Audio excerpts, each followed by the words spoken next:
E aí, pessoal, bom demais? Mercado de café, a pergunta que não quer calar, o que está acontecendo? A continuidade aí sobre o tarifaço do Trump. É sobre isso que nós vamos falar hoje. Mas antes da gente começar, se inscreva no canal e ative o sininho para você continuar recebendo o nosso conteúdo e as nossas informações aqui do nosso canal. Eu sou Marcos Reis e vou passar um pouco do panorama que tenho visto aí, né, vozes de especialistas, né, o que o mercado está falando. O tarifaço do Trump já entrou em vigor, mas não é preciso muita preocupação, porque vários parâmetros, várias notícias que estão chegando vêm nos tranquilizando com relação a esse sentido. Bom, para a gente começar e falar sobre esse mercado de café, agora na semana passada, dia 10 e 11 de agosto, né, pessoal, tivemos a preocupante geada, que atingiu principalmente o Cerrado Mineiro, e através de números mostrados pela Expocacer, Cooperativa de Cafeicultores lá de patrocínio do Cerrado Mineiro, mostrou para nós que fizeram uma pesquisa que de 107 cafeicultores entrevistados, 60 foram afetados pela geada, ou seja, 57%, que corresponde a uma média aí em torno de 1.173 hectares de café no Cerrado Mineiro. E, pessoal, esses 1.173 hectares afetados correspondem a 5,5% da produção do Cerrado Mineiro, que hoje é a terceira região maior produtora de cafés do estado de Minas Gerais. Ou seja, correspondendo aí a 412 mil sacas de café que podem ser afetadas na safra de 2026. Então, os cafeicultores do Cerrado ainda estão preocupados com o resultado dessa geada que aconteceu na semana passada. Outro fator, pessoal, importante que nós estamos recebendo de informação. Vários cafeicultores, regiões produtoras estão repassando a informação de que a quebra prevista ela está sendo maior do que o esperado, né? A quebra na produção de 2025. Então, os produtores têm relatado que eles estão precisando de utilizar mais de 10% para completar uma saca de café. Se você não está muito familiarizado com esse termo, né, normalmente no mercado, em condições normais, a gente trabalha com o número de 480 litros de café para formarmos uma saca de 60 quilos limpa, beneficiada. Então os produtores estão precisando usar mais 10% de peso de café, de litros de café, para compor uma saca. Ou seja, a safra atual está rendendo menos, por causa, né, dos problemas climáticos que tivemos em 24 e também 2025. E, por falar nisso, pessoal, especialistas estão dizendo que desde 2020 a safra de café brasileira não tem sido conforme o esperado. Vários problemas climáticos que acarretaram uma produção menor do que o esperado, né? Em contraste a isso, para 2026, até o momento as condições são favoráveis, exceto a geada e a chuva de granizo que tivemos há pouco tempo. Agora, o clima ele está favorável à produção da próxima safra. Então, um clima mais ameno, tá? Não é previsto um estresse hídrico como tivemos ano passado nesse ano, né? O que pode ajudar na produção. Por outro lado, as chuvas que estão vindo devagar, elas ajudam a aumentar o número de floradas. E aí, para a produção isso é até positivo, porque quanto mais flores, mais frutos, né? Se as flores vingarem, nós teremos mais fruto e maior produção. Agora, para a qualidade, isso é negativo. Por quê? Porque se a gente tem várias floradas, quer dizer que nós teremos frutos em diferentes pontos de maturação numa mesma planta. Então, o produtor ele vai ter grãos passa, cereja, verde cana e verde numa mesma planta, dificultando, né, a colheita seletiva. Por outro lado, se o produtor tiver uma florada mais uniforme, ele vai ter grãos mais uniformes, facilitando a colheita e facilitando a qualidade final de bebida. Mas vamos aguardar porque ainda é cedo para falar dessa safra de 2026 que está por vir. E aí, pessoal, só para fechar essa informação, então, ó, 2025 é um ano de bienalidade negativa, a gente já sabia disso. O que é a bienalidade negativa? A gente já sabe que o café ele produz um ano muito e um ano menos, né? Então, 2025 é um ano de menor produção e ela está sendo abaixo do esperado, abaixo de 6,6% na produção de arábica. Contudo, o canéfora, que é uma outra espécie de café, ele está surpreendendo, né? Então, né, já vimos os números do canéfora que ele está produzindo em torno de 25% a mais do que o ano passado. O arábica ele está com a produção menor, já o canéfora com a produção melhor do que o que se esperava. E outra informação, pessoal, é que a colheita do café no Brasil em geral, ela já atingiu aí quase 95%. Então, nas próximas semanas ou até, né, no final desse mês de agosto, a gente vai ter aí praticamente 100% da safra 2025 colhida. E agora vamos falar então sobre o tarifaço do Trump.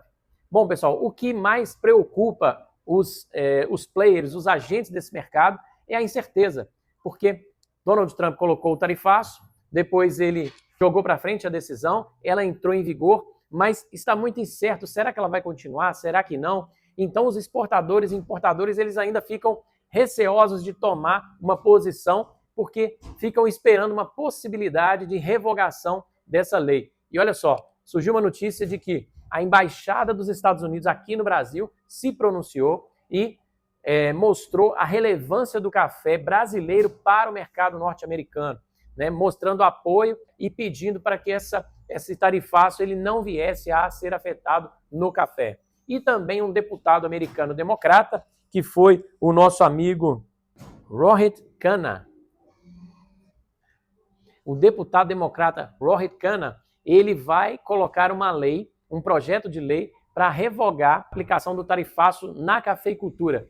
E ele está utilizando como base, pessoal, o fato de que os Estados Unidos não é um país produtor, ele produz menos do que 1% de café, então é um produto extremamente necessário para a economia americana. Lembrando também e colocando na pauta, né, desse deputado democrata de que o café ele representa 8% da indústria alimentícia dos Estados Unidos como um todo, 2,2 milhões de empregos diretos e indiretos e uma indústria que movimenta 343 bilhões de dólares por ano, que corresponde aí a 1,2% do PIB dos Estados Unidos, ou seja, é uma cadeia muito relevante, portanto ele vai utilizar esses argumentos para colocar no seu projeto de lei. Vamos esperar que ele seja votado, seja avaliado, né? Mas aqui no Brasil, os exportadores estão buscando novas saídas. E um texto muito legal que saiu do nosso especialista aí, Celso Vegro, dizendo que essa movimentação de mercado está fazendo com que os exportadores e importadores há décadas estagnados, né, na monotonia, e esse texto dizendo da zona de conforto que os exportadores e importadores estavam há décadas,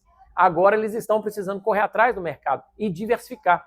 Então, o Brasil, como é um país que tem grandes condições de atender esse mercado, né, a gente não está tão preocupado com isso, porque temos Europa, temos Ásia, Oriente Médio e países ainda da Oceania querendo importar cafés do Brasil e com consumo crescente. Então a gente pode aí, num curto espaço de tempo, né, os produtores que não estão descapitalizados, né, pelos preços, né, de 2024, 2023, os produtores eles vêm capitalizados da safra. Então agora é hora de estocar o café e aí a gente poder contar com linhas do governo, né, linhas de crédito, inclusive, para armazenar, para crédito para armazenamento, para deixar esse café, né, ainda armazenado para que, se ele não conseguir sair do Brasil num curto espaço de tempo, em breve ele possa sair para esses mercados que nós estamos aí verificando esse redirecionamento, essas novas rotas.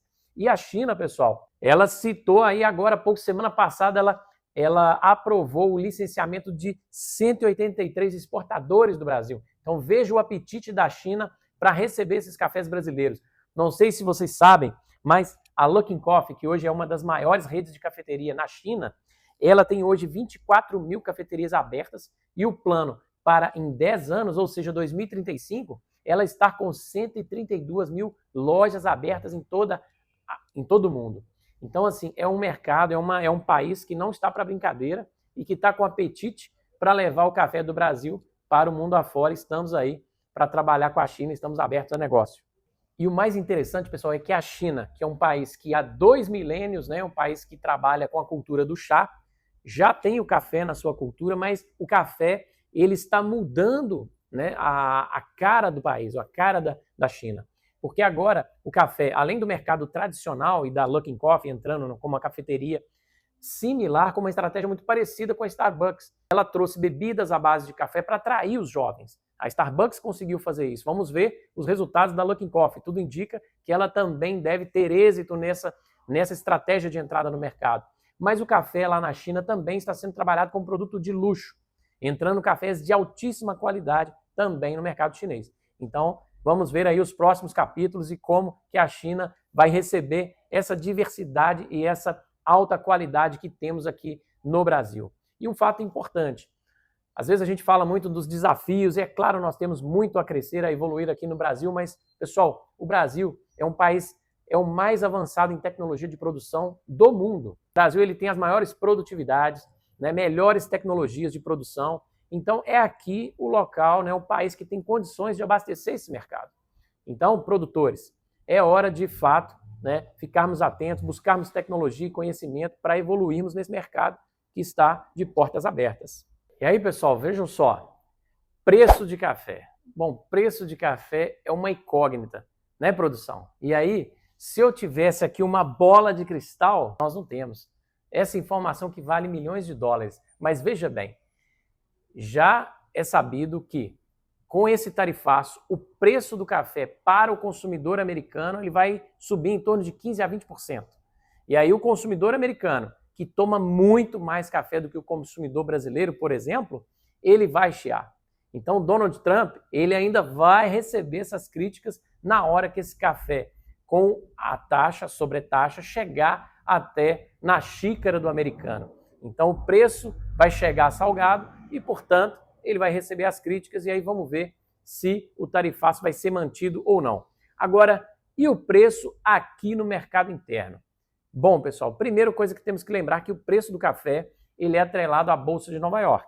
Então, a Bolsa ela é uma conjunção de fatores que define o preço final. Não é só os fatores de base, a oferta e demanda, né, preço do dólar que afeta, está atrelado, né, ao preço do café, mas também a fatores externos, a fatores econômicos, geográficos, guerras e outros fatores que também afetam esse mercado. Então a gente sabe que o mercado que tem essas informações primárias, ele já precificou o café.